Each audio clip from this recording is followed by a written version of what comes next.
si Hynem playpen. Yan. Korean brand. 10 big panels, already washed and ready to use.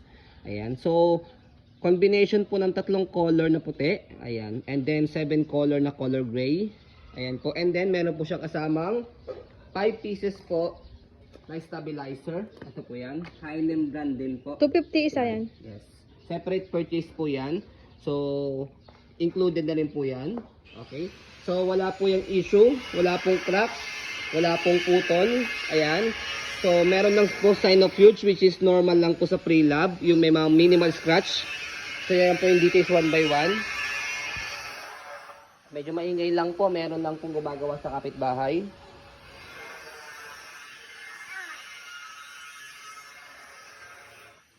Pero hindi siya madugyot. Hindi yan naninilaw.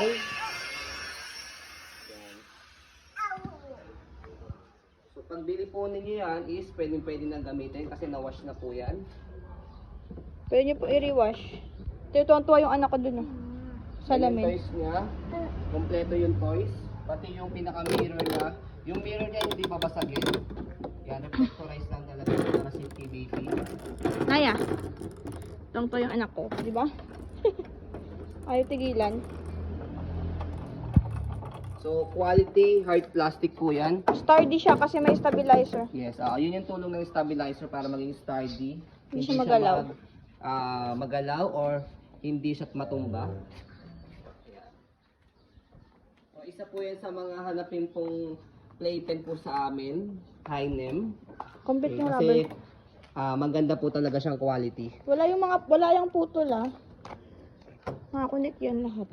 Hindi lang po namin sinagad po yan para madaling tanggalin namin. Ayun, pagka sinagad niyo po siya, yan, hanggang dulo po yan. And then meron siyang rubber dito, ito.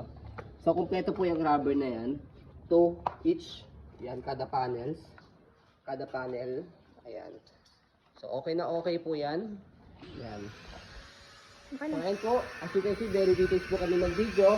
Kasi yung shop policy po namin, no refund, no exchange, what you see is what you get. Kung naghahanap din po kayo ng mga car seat, ayan, imported ball pull out from Australia, never been used, may kasamang box. Okay, so yun po, maraming salamat. Have a nice day and God bless po.